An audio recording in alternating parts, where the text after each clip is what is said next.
Hi friends, ఈరోజు మనం చేస్తున్న రెసిపీ ఎంతో రుచికరమైన, ఆరోగ్యకరమైన నల్లేరు పచ్చడి. దీనికోసం మనం ముందుగా నల్లేరుని తీసుకోవాలా. ఈ నల్లేరుకు దురద లక్షణం ఎక్కువగా ఉండడం వల్ల దీనిని కట్ చేసే ముందు చేతులకు ఈ విధంగా ఆయిల్ అప్లై చేయండి. లేకపోతే వీటి దురద ఎక్కువ ఉంటుందండి. అందుకోసం మనం చేతులకు ఆయిల్ అప్లై చేసుకొని ఈ విధంగా చిన్న చిన్న పీసెస్గా కట్ చేసుకుందాం.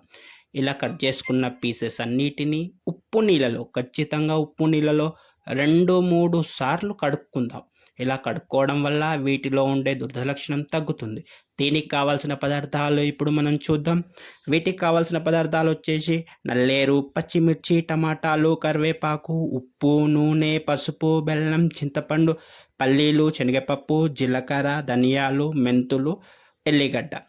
ఇప్పుడు మనం పచ్చడిని ప్రిపేర్ చేసుకుందాం. పచ్చడి కోసం ఫస్ట్ స్టవ్ వెలిగించి దానిపై ప్యాన్ పెట్టండి. ఈ ప్యాన్ వేడెక్కగానే దానిలో మెంతులు, జీలకర్ర వేసి దోరగా వేయించుకోండి.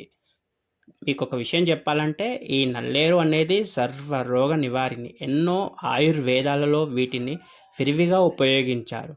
అందుకోసం దీనిని మనం ఈ విధంగా వాడుకుందాం. పచ్చడి రూపంలో తిందాం. ఇప్పుడు ఇందులో పల్లీలు ప్లస్ శనగపప్పు 2 వేసి దోరగా వేయించుకుందాం. దోరగా అంటే పచ్చి వాసన పోయి అవి కొద్దిగా రంగు మారే వరకు వేయించుకొని దానిని మిక్సీ జార్లో తీసుకుందాం.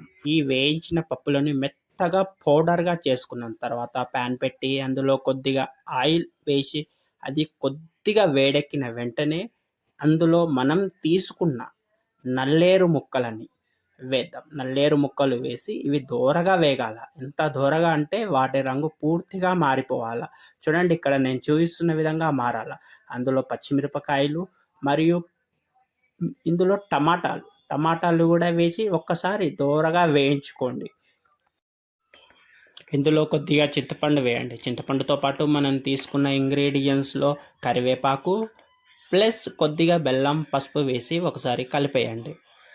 ఈ నల్లేరు అనేది కీళ్ళ నొప్పులో కూడా ఎంతగానో ఉపయోగపడుతుంది. కంపల్సరీ కీళ్ళ నొప్పులు ఉన్న వాళ్ళు ఒకసారి ట్రై చేసి చూడండి. ఈ నల్లేరు దొరకడం చాలా కష్టం, కానీ ఏదో విధంగా దొరికే విధంగా చూసుకోండి. మ్యాక్సిమం ఇది ఊర్లలో ఎక్కువగా పండుతుంది. ఇగో ఈ విధంగా అయినాక ఇందులో ఒక్కసారి ఇంగువ యాడ్ చేసేసి ఒకసారి కలిపేసి దాన్ని మూత పెట్టేయండి, అంతే. ఈ నల్లేరు మనకు మార్కెట్లలో కూడా అవైలబుల్ ఉండదండి, కాబట్టి మనం కొద్దిగా రిస్క్ అయినా దీన్ని సాధించడానికి ట్రై చేయాలా. ఒక్కసారి మూత తెరిచి చూడండి, ఈ స్ట్రక్చర్ రావాలా ఖచ్చితంగా. ఇలా వచ్చిన తర్వాత దీంట్లో కొద్దిగా ఉప్పు యాడ్ చేయండి. ఉప్పు యాడ్ చేసిన వెంటనే ఒకసారి కిందికి మీదికి కలపండి, ఎందుకంటే గిన్నె అడుగు పట్టకుండా ఉంటుంది. ఈ నల్లేరు ఎముకలు దృఢంగా ఉండడానికి మరియు కండరాల శక్తికి ఉపయోగపడుతుంది. దీనిని 2 నిమిషాల తర్వాత మనం మెత్తగా చేసుకున్న పౌడర్లో ఒక్కసారి వేసి మిక్సీ పట్టండి. ఎంత మెత్తగా అంటే చాలా మెత్తగా చేయాలి. నేను ఇక్కడ చూపిస్తా చూడండి, మీకు ఎంత మెత్తగా మిక్సీ పట్టాలో ఇంత మెత్తగా పెట్టండి. ఎందుకంటే ఇది నారలాగా ఉంటుంది, ఆ నార లేకుండా చూసుకోండి మీరు. అంతే అండి, రెడీ అయిపోయిన మనం ఈ మిశ్రమాన్ని కొద్దిగా పోపు వేసుకుందాం. పోపు కోసం ఒక ప్యాన్ పెట్టుకొని అదే ప్యాన్లో కొద్దిగా ఆయిల్ వేసుకొని పోపు దినుసులు వేసుకుందాం.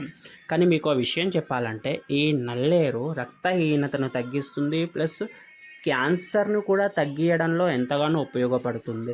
ఎన్నో ఉపయోగకరమైన ఈ నల్లేరుని ప్రతి ఒక్కరూ ప్రయత్నిస్తారని, ఇంట్లో చేసుకుంటారని, ఈ పచ్చడి రూపంలో అయినా తింటారని నేను మనస్ఫూర్తిగా కోరుకుంటున్నానండి. ఇంకా చాలా ఎన్నో ఔషధ గుణాలున్న దీని గురించి చెప్పడానికి మనకు ఈ వీడియోలో టైం సరిపోదండి. ఇక్కడ చూస్తున్న విధంగా పోపు అయిపోయిన వెంటనే దాన్ని ఒక గిన్నెలోకి తీసుకోండి. ఇంతే, ఎంతో రుచికరమైన నల్లేరు పచ్చడి రెడీ అవుతుంది. Thank you for watching.